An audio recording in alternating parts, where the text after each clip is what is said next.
All right. Welcome to everybody who's here and who are watching on the recording to our spring 24 open house. And we'll be doing a couple of things. We'll especially be looking back at the past year, the year so far, and each of our main classes, the lower elementary literature, the upper elementary literature, the junior high literature, and the high school literature, and we'll throw in some art appreciation classes in there as well. And we'll talk a lot about the kinds of not just the books, but the kinds of assignments that the students have done and kinds of work that they've done.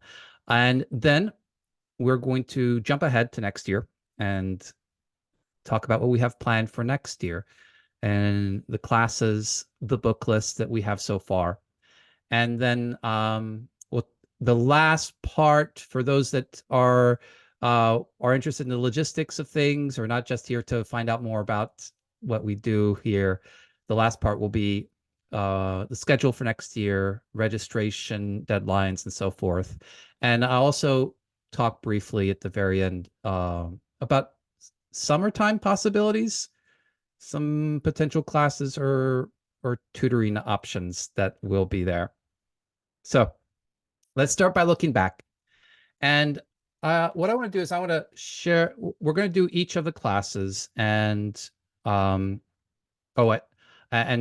kind of go through each of the books and share a little bit of the major assignments that the students have done to give you a sense of what kind of work we do, how we think about the literature. And as we're going along, if you have questions, I'm going to say go ahead and put them in the chat because we're going to try to cover a lot of material, and then we're going to have a designated time where I'm going to ask for questions, or then also check in the chat to make sure there are no questions there. So I encourage you to use the chat for questions. Now, so looking back, let's start here. Junior high. I'm going to start with the junior high. We're going to go kind of out of order here. Here's just a little bit of a class photo. Not everybody's included in a class photo. And this photo is just a quick photo just to show that there are actual human beings in the classroom. Maybe we might do a more formal class photo with as many of the students as possible. So if you don't see yourself in the photo, don't worry. You've not been erased from existence. And welcome to those who've just come on in. We're going to go through each of the classes, looking back, especially at the kinds of assignments that are there. So we started with the year with To Kill a Mockingbird. And many of you know the story of To Kill a Mockingbird. I'm just going to indicate a couple of little assignments that we did. We started the first kind of major assignment was to write your own short story about a monstrous neighbor, or a neighbor you perceive as monstrous, a little bit like the kids in To Kill a Mockingbird. There's this creepy neighbor named Boo Radley. And everybody wrote their own kind of creepy neighbor story. And that involved the characters, Scout and Jem. And then guess what we did at the end of the book? Everybody did a second story, a follow-up, a part 2 to that story, which was still the same neighbor, but they realized that that neighbor is not so creepy after all. So mirroring a little bit of the events and the underlying theme of To Kill a Mockingbird. Shane was a wonderful story. I think I remember especially the my stump paragraphs, the assignments where students thought about something that they dedicated their passionate work to, just like the pioneers, the homesteaders dedicate their passionate work to living off of this land and making it civilized. We also read Young Goodman Brown and another Nathaniel Hawthorne short story. And with Young Goodman Brown, boy, what a cynic. He enters into a forest and comes out thinking that he sees evil in everyone. And students here, many of them chose to do a kind of creative writing assignment where they had Young Goodman Brown and Atticus Finch meet each other. And Atticus Finch is the arch benevolent, optimistic human being. And so to have that kind of clash of personalities, of clash of world perspectives was something that I think the students enjoyed doing. Inherit the Wind. This was, I think, one that the students really enjoyed, and we wrote a little bit about the very ending of the story where, and the meaning of the final scene where the lawyer walks out and he looks at the Bible and he looks at Origin of Species, and then he clasps them together and walks out with both of them, and exactly what that meant. And so the students did a bit of an analysis there, just thinking about that. And we are currently about almost 2/3 of the way through Les Miserables. And I want to highlight one assignment that they did early on, a writing assignment, where they had a choice, where Jean Valjean is going through one of his major moral dilemmas, trying to figure out whether or not he should turn himself in and abandon all the good work that he's done, ruin all the good work that he's done. And the students could write about that choice and think about how they might handle it, or they could do a little bit more of a creative writing where they incorporate all the voices of the characters that Jean Valjean hears, and has him have a dialogue with those voices of Fantine and the bishop, and how they influence and try to tell him what direction they might have him go. So getting into the psyche, into the mind of a character who has to make difficult decisions. And we're going to have one more big story after this, but I'm not going to reveal that. So Mrs. Minor, unfortunately, can't be here this evening. She really wanted to be here. But I'm going to talk a little bit about the upper elementary in her stead and what they've done this year. She gave me some notes to make sure to cover some of that. And so they started off the year with the exciting Fever 1793, about the epidemic that hits Philadelphia, and the self-reliance of the main character, Maddie. And then they read another favorite, The Witch of Blackbird Pond. And in this one, they did an assignment. And if you're just coming in, we're focusing more on kind of the work that the students did, the kinds of assignments to give you a sense of how we think about the novels and how we think about the stories. And they did an assignment, a paragraph called My Hannah Tupper. And Hannah Tupper is a character who is just so caring for the main character, Maddie, who finds herself a fish out of water, a Caribbean girl in a Puritan community. And Hannah Tupper is so kind and caring. And the students wrote about their own Hannah Tupper, the person in their life who reminds them of Hannah Tupper. And that was a touching assignment, Mrs. Minor tells me. And the story of the K, about a young child who starts to recognize that maybe the person that he was scared of is actually somebody who cares for him. And more along the American history line, Johnny Tremaine was one that the students enjoyed.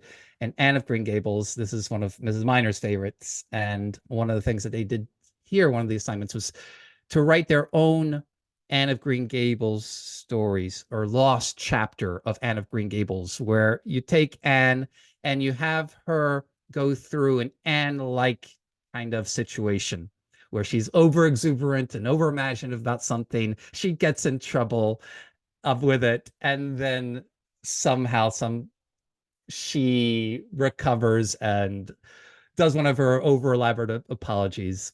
And the students loved taking their knowledge of the character and then using that to have their own creative writing, to build on that. They just finished Tom Sawyer.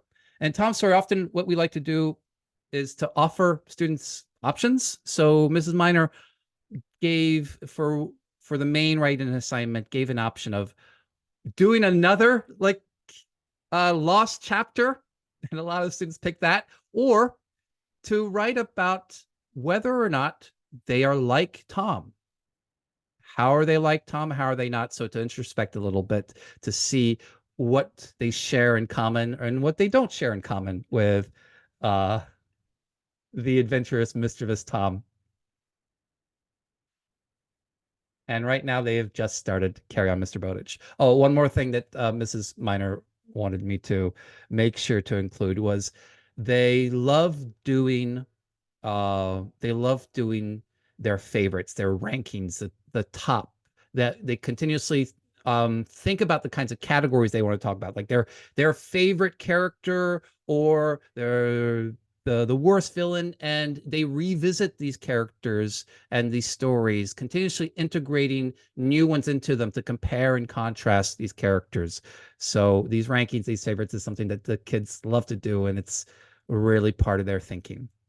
And now I'm going to stop talking and I'm going to let Mrs. Fingerhut tell us a little bit about the lower elementary literature class from the past year.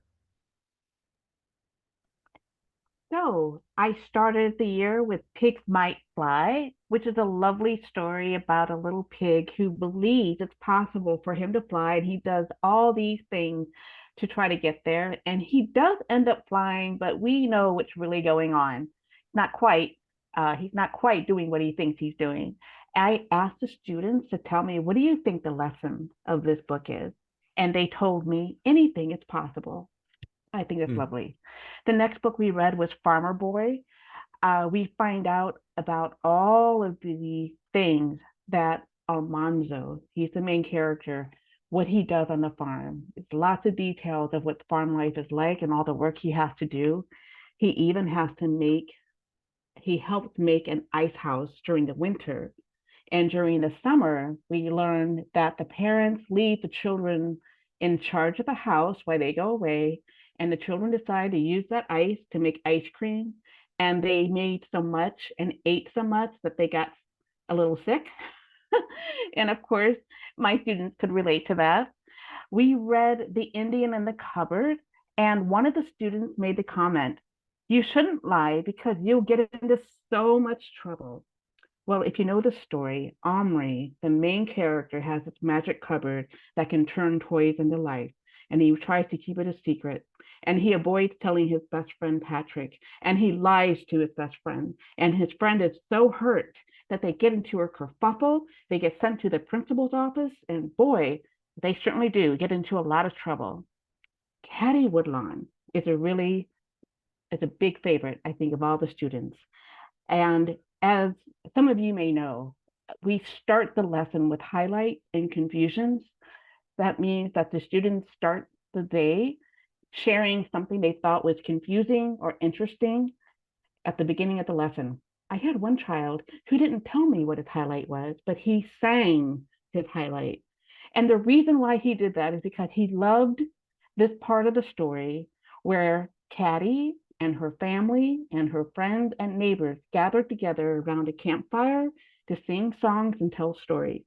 All the children love to do this. I was so taken by their interest that I decided to try to recreate this campfire like environment, that I spent a couple weeks reading stories and sharing poems and singing and sharing songs. Stikeen is a short story about John Muir going on an exploration with a dog named Stikeen. And he goes someplace where no one else has gone before. Those those glaciers in Alaska. And one of my students said, "He's going someplace where no one has ever been? That's so dangerous. Why would he do that?" And it's like, well, he's an explorer. That's what explorers do. They do those really, really hard things. I read a poem about a live cowboy named Freckles, who managed to be the first person to successfully ride a bull that had bucked off 200 people before him. This was somebody that lived in the 70s. And as I'm reading this poem and going through it, and the children saying, "Does he make it? Will he do it?" It's really intense. And the other thing I did is I shared a song by John Denver. That's why I have his picture on here. I actually shared several songs, but the ones the children seem to enjoy the most is the one called Grandma's Feather Bed. And while we're going over the lyrics, children draw pictures. And as you know, this is a song about a feather bed that holds 8 kids, 4 hound dogs, and a piggy from the shed. and they're making all these pictures on their stories. And it was just so much fun. And to cap things off, wouldn't you know it, that one of the students said, I want to share a song. He gets his ukulele and he plays the music to Camp Town Races for us. And I just thought that was just lovely. Then we move away from these American stories and we read The Lion, the Witch, and the Wardrobe. Now, those of you, when you read this story for the first time, it really shakes you to the core. One of the students was looking through the chapter titles to get an idea of what's to come. And when he gets to the part about the deep magic and the deeper magic from before time, he was really just, what does it mean? The magic before the dawn of time? How can there possibly be anything before the Big Bang? So it's just the whole idea of reading this big epic story of good versus evil. It just shakes us, doesn't it? We are currently reading The Cricket of Times Square. And at the start of the story, one of my students said, "This is strange. The cricket and the mouse becomes friends? That doesn't seem likely. That seems arbitrary." And I said, "Well, haven't you ever met somebody and became fast friends upon meeting them?" And you know what? She pointed out, yes, another girl in the class was one of her fast friends that they just met at a park and became friends. Um, and the next book we will read will be The Trumpet of the Swan. And I really look forward to reading this endearing story and sharing the music and finding out how Lewis gets what he loves. I'm going to pause here and talk and change gears and talk a little bit about Writing Workshop. Writing Workshop is a separate class only for the literature students. And every class in all levels will have an assignment attached to their books. But with Writing Workshop, I get to do a little more. Not only do we go over the normal writing assignments, I get to do more things. And just to give you an idea of some of the things I've done, we started off with paragraph assignments and have gradually moved on to 3-paragraph assignments. And for the shorter assignments, the students wrote about Almanzo's home. And one of the students said, it's workful. Workful is a word that we don't use very often. And I'm just so delighted that the student kind of brought it back to life. Another time, they wrote a paragraph about what toy they would put in the magic cupboard and bring to life. That was fun. They also wrote a paragraph about an Indian chief teaching a boy how to shoot an arrow so far that it disappears into the sun. That was fun. For a creative writing assignment, the students took a fable. You probably heard of The Boy Who Cried Wolf, but they changed it to make it their own and wrote stories like The Girl Who Dialed 911. And currently, and they also do assignments related to holidays. They wrote about Columbus when he was a boy. That was fun. For Thanksgiving, they took the song Home Sweet Home and changed it to Thanksgiving Sweet Thanksgiving. That was fun. And they are currently working on a 3-paragraph Narnia story, which means they are taking a scene and changing it to make it their own. So as you know, Lucy is the human who goes to Narnia, the first human who goes to Narnia. So I asked this, so during the brainstorming stage, I asked each student, who is your human? Is it a boy or a girl? What is his or her name? And in the story, the wardrobe is the portal that goes into the fantasy world. And I asked the students, what's your portal? For the students, they told me it's the magic door. It's a closet full of clothes. One person has a hole in the ground. Another has a box. Another says it's a ladder that leads up to a secret door. Another says a chest full of equipment. And Lucy meets a fawn, a creature that has goat legs. And I asked my student, what will be your creature that your human will meet? And so far, this is what we have. We have a large bat. We have an owl. We have a beaver owl. We have a ghost. We have a man. And we have a crystal butterfly. So we're in the process of making that story, and I'm really looking forward to when the story is completed to share them with each other. And so that is what I have to share. Thank you, Luke. That's lovely, Tonya.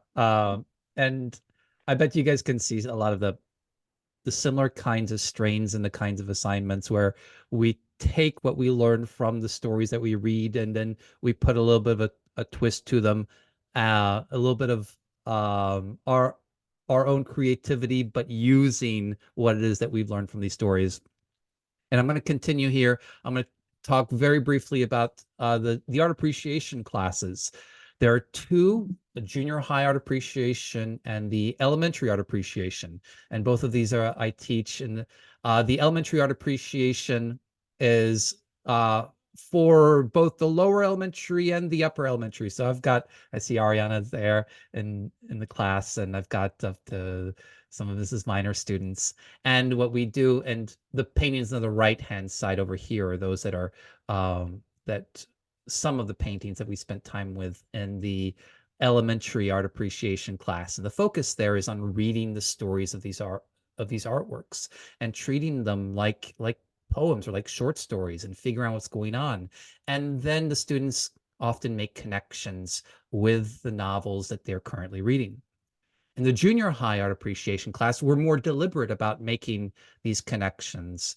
We read the stories. The students start doing their own kind of what I call readings of artworks, where they are figuring out what's going on, writing at length a description, an immersive description of what's going on in the scene, identifying a kind of theme and connecting the characters and the themes to the stories that we read. So the paintings here we connected, for example, the one at the bottom right down here, just to give you an indication on the bottom left here, that one we connected back to Inherit the Wind and the loneliness of coming into a community where you have certain beliefs but others do not.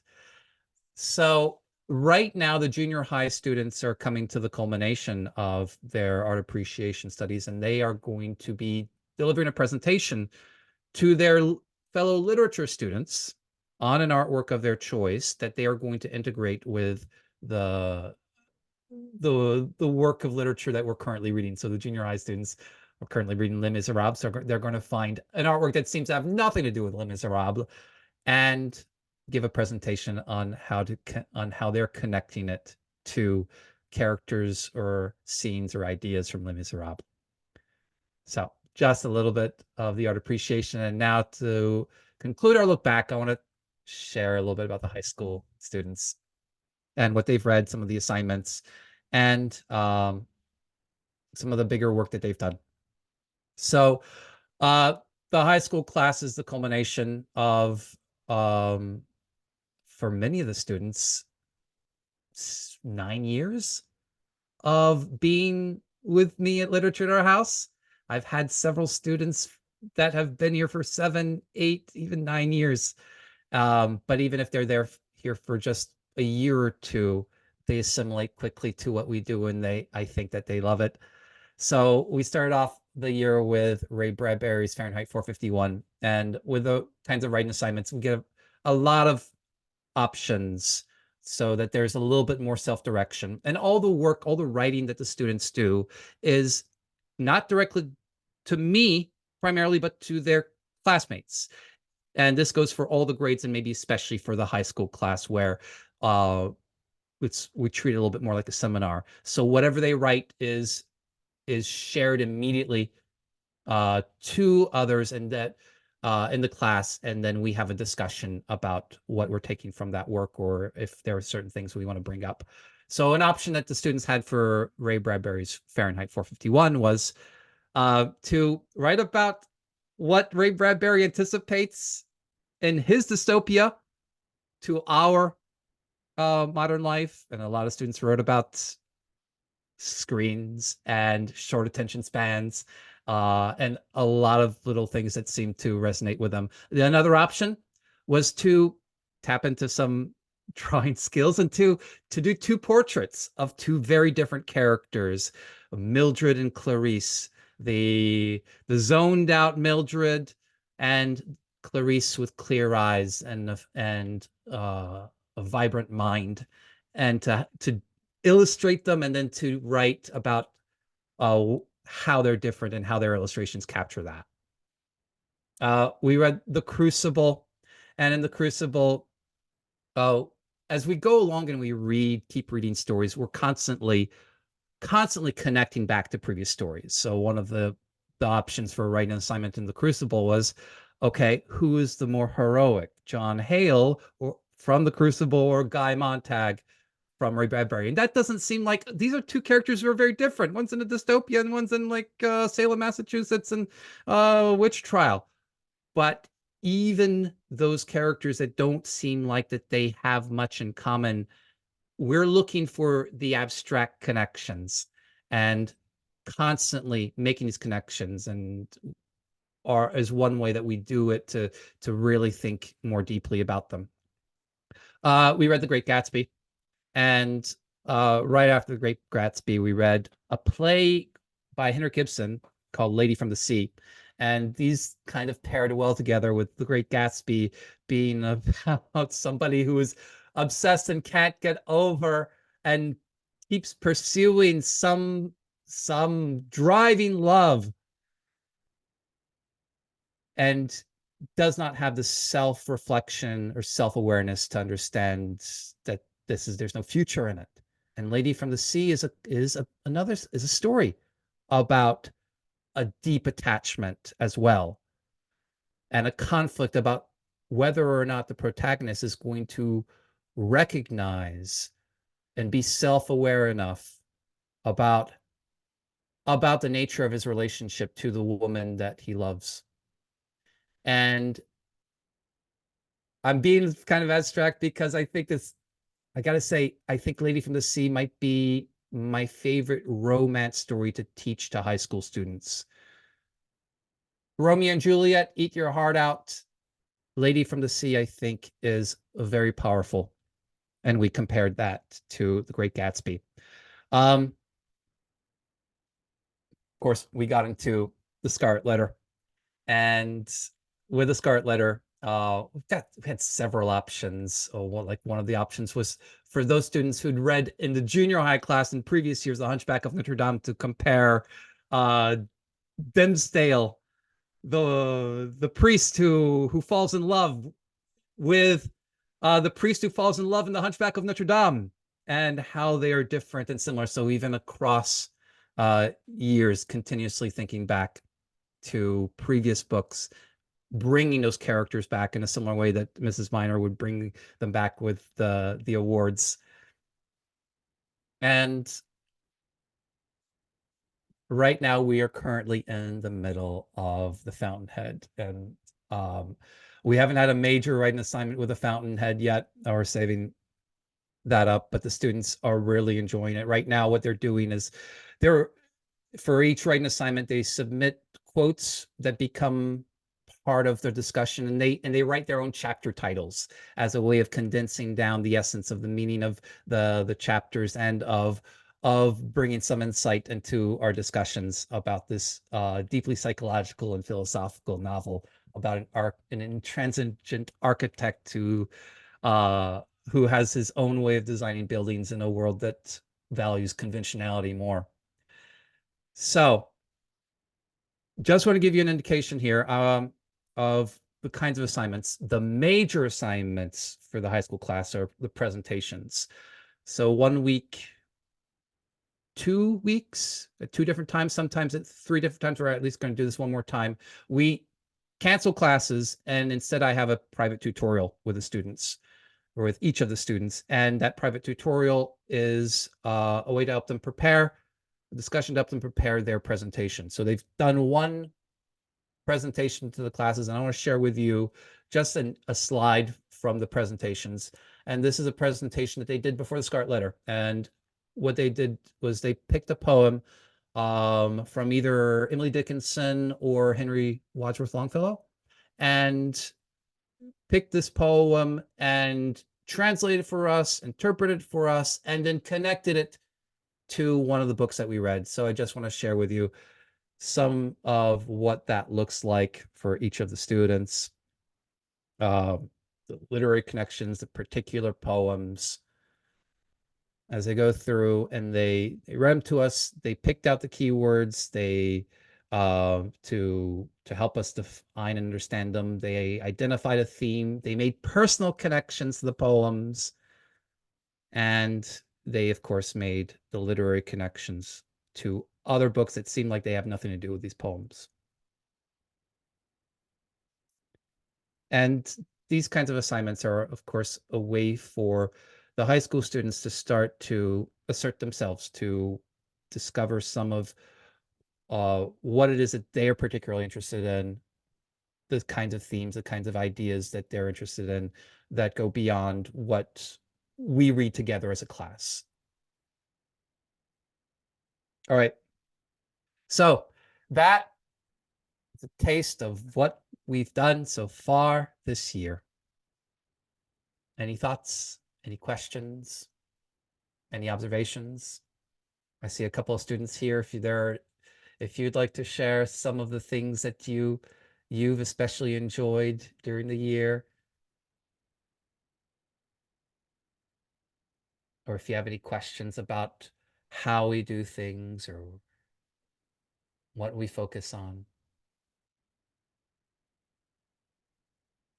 So Kathy, I aim for 3 presentations. I think this year we're going to have 2. We're going to have 2. Yeah, 2 or 3.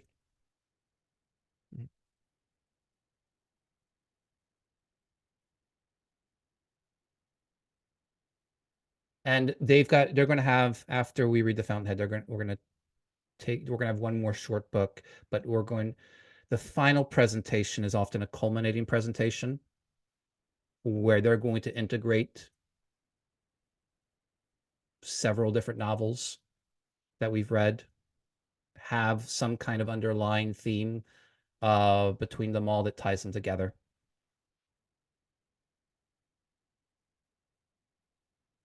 Okay. All right. Are you ready to see what's going to happen next year? So we're going to go in order this time, starting with the lower elementary. And Mrs. Fingerhut, shall I reveal your slide? Yes. So next year we'll move away from the stories close to home here in the United States to the stories that are far, far away in time and place. And I'm going to start with the Tales of the Odyssey series. These are wonderful stories, very appropriate for the younger readers. And if you don't know this, there's part 1 and part 2, and each part has 3 books, and each book has a certain focus. So in this world full of gods, full of monsters, full of giants, what really stands out is are the human beings. It's just a really wonderful set of stories. The adventures of the Greek heroes is also very well written for the younger reader, and I believe that the students will take away an idea of what it means to be a Greek hero. The story about the Triumph for Flavius is a story about a Roman boy who owns a Greek slave and the relationship between the two, and what a boy is able to do when someone is in deep despair. The Kite Fighters takes place in medieval Korea, and we have the dynamics of 2 brothers and a child king. So we have the mix of the royalty interacting with the commoners. We have the expectations of the parents on the children. And there's just a lot of things going on. And how does everybody get to do what they love without breaking these really important codes? And the last story I have here is the Saga of Eric the Viking. I have two more. The Saga of Eric the Viking is a fantasy story with Eric. He's kind of a different kind of hero, but we kind of figure out and learn what makes him a good leader. And we also learn a lot about the camaraderie between him and his friends as they go off and meet all kinds of interesting creatures and people. And the last story ties in well with the characters of the ancient times because of the odyssey he experiences. He gets separated from his wife and home because of a storm, and he struggles and struggles and struggles to find his way back. And we find out what he has to endure when he's undergoing profound loneliness. Lovely stories. Uh, that I really look forward to. And just a note about the writing workshop, the things I do with the writing workshop, I really like to focus on the structure, the brainstorming part, and the structure of making an outline with the topic sentence and clincher, and focusing on paragraph assignments or 3 paragraph stories. Returning students will be a little bit more independent. They will have slightly different expectations than new students will. And uh, again, we'll have a mix of creative writing with expository writing. And that is all I have to share. Thank you, Luke. Thanks, Tonya. A lot of these I've read before myself and had the chance to teach, and they're lovely. Okay, so let's go forward. And if you've come in late, as I've mentioned before, Mrs. Miner, something came up and she couldn't make it this evening, and she wishes she were here. So I'm gonna chime in for her. And continuing along the lines of this is our ancient year. Now, the standard for selection of books is not restricted to it being tied to ancient literature. It's the primary standard is this going to be something that the students are going to enjoy and find meaning in? So does it have a good plot, and is it something that is going to give insight into their life? And many of these books I've taught before myself, and Mrs. Miner loves teaching too. I've got The Golden Goblet, about pursuing your passion, set in ancient Egypt, and the links to you might go to to to to be able to do the thing that you love.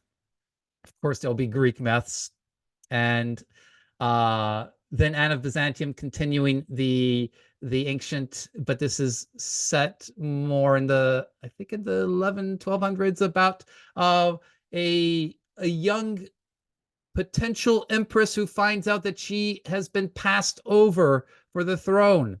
And how is she going to take that anger? Is she going to use it to take revenge? Is she going to find something else in her life that's meaningful? So it's a story that students actually immediately are drawn to, because it's about fairness and unfairness, but on the grand scale of ruling an empire. A couple of other stories here that are not in the realm of the ancient but are great. We've got The Winslow Boy. It's it's a play, an English play, about uh, a kid who maybe stole something, and the dad who believes he didn't, and the dad who will do anything to defend the honor of his son. And we have a little princess, that I guess is something, a classic that maybe many of you have read. They oh, what was it? The Secret Garden is another favorite one by the same author that we read. So a little princess, the orphan child who has to uh, face off against I just remember her being really, really mean, the head of the orphanage. And then 2 more books which I haven't read, but Mrs. Miner really does teach, are Where the Red Fern Grows, and she described that as as working towards a goal independently. And it's a sad book. And then the first page, you know that it's a sad book, but still it's one that students love. And then the first two lives of Lucas Kasha by the same author who was wrote another literature house favorite, the Book of Three. And in a similar vein as the Book of Three, it's kind of adventure story where you get to see clearly the growth and change in a character. So that's a little bit of the upper elementary literature. And now for junior high. So with junior high, and I don't have all the books here that we might get to, but a core number of the books that we're very likely going to do.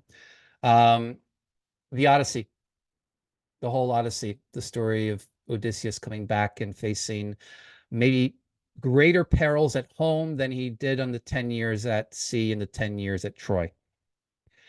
And a fundamental question about whether or not the world is evil or good, whether or not people are trustworthy in the world or not. And believe it or not, the Odyssey takes that question very seriously and very deeply. Then got a play here called the Browning version. The only relationship to ancients here is that it's about a classics professor, and I love telling students that this is a story of a depressed teacher, and you're going to love it. It's about a human being who re-examines his life, and it's one that the students not only are able to sympathize with, but be able to also are able to empathize with, to connect with this character of this retiring teacher and to see themselves in that teacher. So that's a unique one and a very powerful story about whether or not you can look back at your life and change it. Philoctetes. Philoctetes is a play by Sophocles, and it's one that I was not very familiar with until a few years ago, and that I think is now my favorite Sophocles play to teach the students. And I've got two Sophocles plays on the list here. And Philoctetes is a story about success versus morality. The main character has a choice to make. The main character is the son of Achilles, and he's got a choice to make about whether or not he is going to win the Trojan War, but have to be cruel to do it, or be compassionate and kind and moral and not be the great hero. And so it's a deep moral dilemma that plays out in an exciting story. I've got a second Sophocles play, the traditional, the one that everybody reads in high school, Antigone. And that also, and this is one of the great things about Sophocles, is it takes this grain of a deep moral conflict. And this one is about a young princess who defies a law about burying enemies, and she buries an enemy because he's her brother. And so she needs to face the consequences of that. And the strong moral dilemmas kind of ties into why we're reading 93.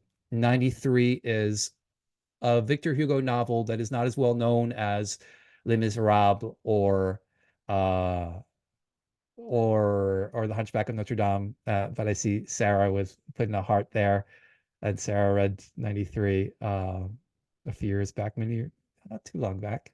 But 93 is a story set during the French Revolution, and it's a story about what matters more, the side that you're fighting with, or the greater moral imperative, the greater humanity that's out there.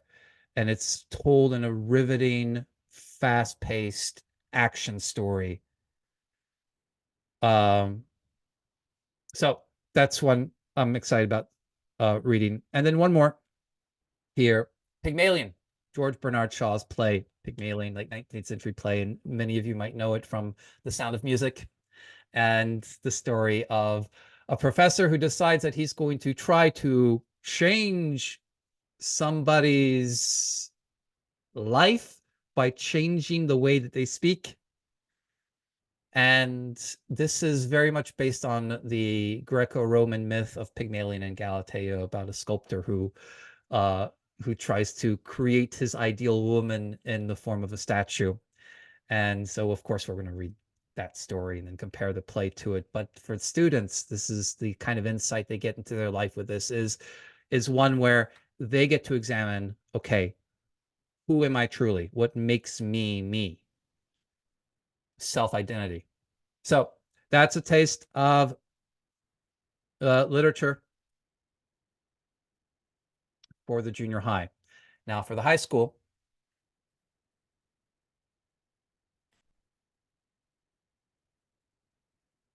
I've taught this group of books a couple of times and a couple of thematic threads have come through.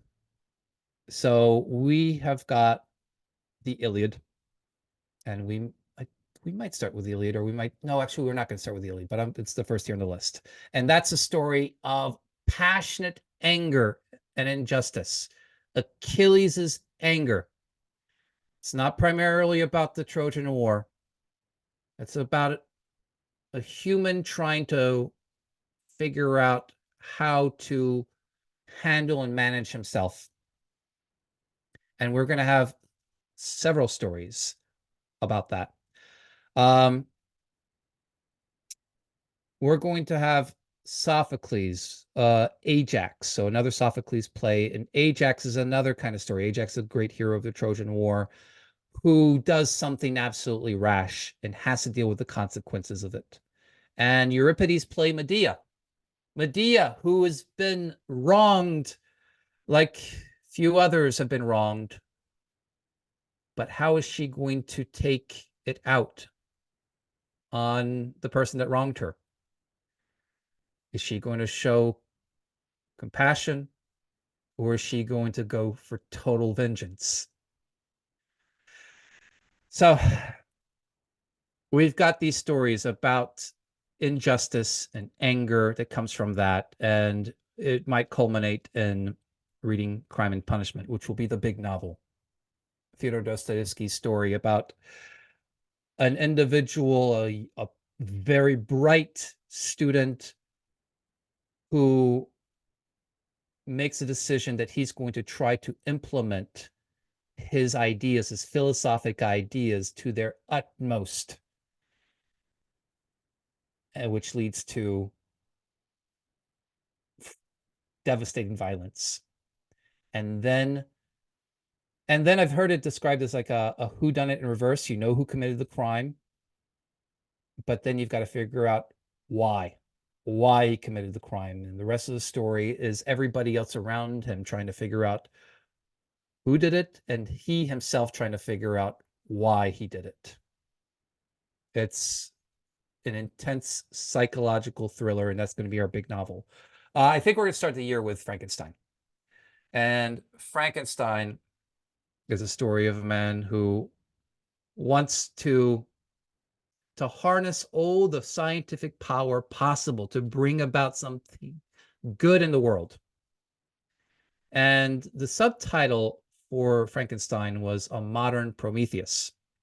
And Prometheus is from Greco-Roman myths, the Titan who decided to steal the fire from the gods and to bring it down to humanity, to do something good for them. And we're going to read Prometheus Bound by Aeschylus, the play by Aeschylus, and see the injustice that has been brought upon Prometheus. But then we're also going to read the modern Prometheus and see whether or not there's a different interpretation of Prometheus than the ancients did. Was he a benevolent savior or not? So that's a taste of the high school books. Okay. Questions, thoughts?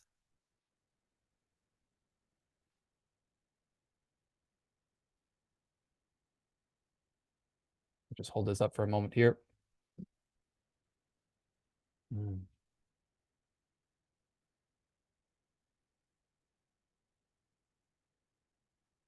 Okay. Great. And of course, if anything occurs to you, feel free to email. Now, if there are no questions about the books for next year, I want to talk a little bit about the schedule. And are you're excited to be reading the Odyssey? That's going to be fun. That's going to be a lot of fun. So, schedule for next year. It's going to look a lot like the schedule for this year.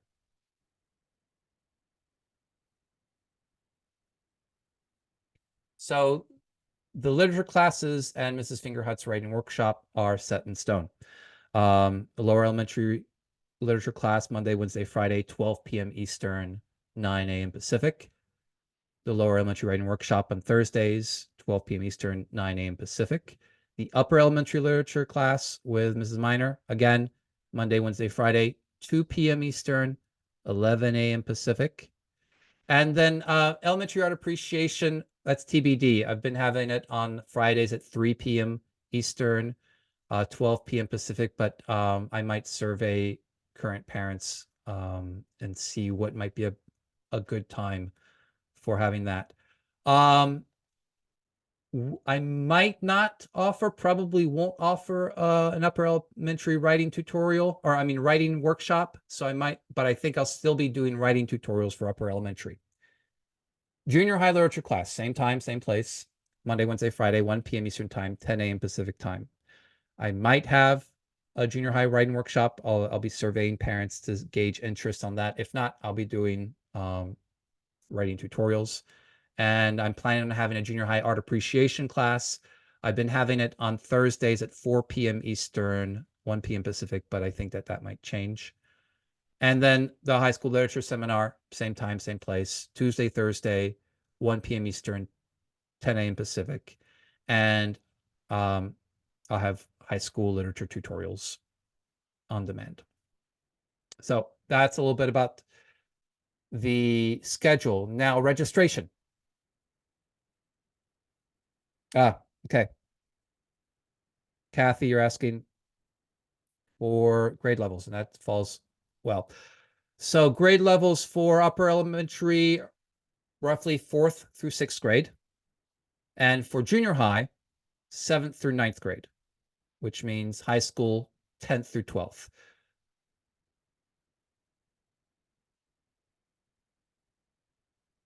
Okay. So the first important next step is for current families we're going to figure out placements. We'll have the correspondence by email, or if you would like a phone chat, a Zoom chat, we can talk about where your child is if you're not sure where they'd best be placed. Then for current families, you'll have, of course, first dibs on registration. And I'm going to be sending an email out shortly after this evening to current families for registering for next year. And you'll have a window from, I guess, essentially today or tomorrow through April 10th. After that, you can still register, of course, but it's going to be opened up to the general public. So if you are visiting or you're watching a recording and you're not currently a family that's with us, registration will be open to all on April 11th. And if you would like to be notified about that and you're not currently on my email list, please send me an email and I'll make sure to give you a heads up once registration is open to everyone. So if you're current family, look for an email from me later tonight with the links to register. And if you are a prospective new family, registration will be open on April 11th. Okay. Any more questions about placement or registration?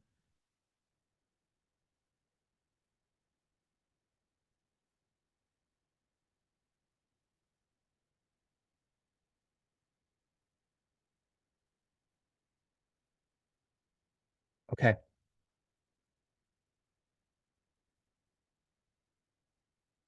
So summer 24. Um, I might try to do some things. I might try to do some things. I have in the past, most of my summers I've been busy with um art appreciation stuff. Touching the art is my other stuff, writing and doing research. But I'm gonna have some time this summer to do some things that might be related to literature for students and for parents. And for parents. So here's what I'm thinking. Literature tutorial for students. And this is maybe geared especially towards students um, who may have come in into literature at our house at a point where they missed out on a year of junior high books, and they're really excited about sharing a certain book experience with me. Or it could be with students are who are finished with everything that I can offer, or with literature. I just did a tutorial with a student who'd done everything I had to offer, and we did a private tutorial on Nordic literature, uh, Norwegian, Danish, and Swedish literature together. So I am always constantly looking for opportunities to have one-on-ones with students, and whether it's something that you've missed or something new you want to branch out to, I'm willing to discuss it. I am considering a parent book club. And by parent book club, here's what I mean. I'm I'm constantly looking for new books to teach to students. Sometimes, I read, I get excited about something, and I I teach it. It works okay. Experiment. Um, I like reading and discussing books, and what I'm envisioning with a parent book club is I've got uh I've got some books that I'd like to read in consideration for teaching to junior high and high school students. And if parents want to read those with me and discuss them with me and kind of participate in the process of the curriculum creation a little bit, um, that's something that I might do. I might throw out there and see if anybody is interested in doing that. And oh, Evgenia. So yeah, private tutoring. Now, oftentimes um, when I've tried to do summer stuff, often that's been challenging to do because of scheduling and so forth. I think there's a possibility if there are like two or three students who that it works for, we could maybe do a small group tutoring, something like that. So I'm open to the possibility of something for a group, though I'm not. I want to offer the tutoring as a real possibility. The group thing, I'm not as sure about. Um, Now, adult art appreciation. So my other venture is touching the art, and I offer an adult art appreciation course there that I think is really valuable for parents, especially parents of who do homeschooling, about not just sharing art and discussing art with your kids, but also just in general thinking and communicating anything with your children. So I'll be sharing updates on my adult art appreciation classes if there are parents who are interested in that. And Alice, I see, have I considered a SOAR series of biographies? I haven't. I'm curious about it. I think I've done in all my teaching, I've done one biography. And I think as and Tonia's might be in the same page here. We usually focus on fiction rather than biographical works, um, because then we can approach it as literature as fiction. and see the plot rather than as history. But there's one, what's that called? Upper Elementary. Arv, you probably read this. Oh, the Queen Eleanor, which is a fictionalized biography. Yeah. Okay, and Evgenia will provide book lists for summer. So I think that's something I don't know. Book list for summer, I'm not sure. I think it'd be individually if you're looking at the books that, like on the website, there are the books from the past that we've read. So if you know your child is not going to be like in the upper elementary 1 year for the ancient history year, and they're moving up to junior high, but you still want them to read something from the ancient history year, like, oh, that Lucas Pasha looks great, then that might be something that we could talk about. But if tutoring is something you're interested in for the summer, we can definitely talk about that, and we could come up with some books. Okay. Tonya, any more thoughts that you'd like to share? Any more? None from me, thanks. Okay. All right. So everybody here and everybody in recording land, thank you very much for joining us this evening. And the recording for this will be available soon. And so for current parents, look for an email with the recording as well as registration links for next year. It's been a fun year so far. Glad we've got a little bit more to go. Bye-bye, everybody. I'm sorry, may I ask quick question? Yeah, go for it. It took a long time to typing. For the registration for the next year, for example, for Philip, he is now in low elementary, but he will in 4th grade. It's closer to upper. Is it possible still to stay in lower elementary because he interested in the list of books for lower and still need writing class? I think it'd be possible. Tonya, what do you think? Oh, absolutely. Anybody who wants to stay in my class for another year is absolutely welcome to do so. Definitely. Thank you so much. We'll join. Yeah. Got it. All right. Thanks for the question, Evgenia. And I will, if you have more questions, email, and I'll see you guys later. Bye-bye, everybody. Thank you so much. Bye. Bye. Bye.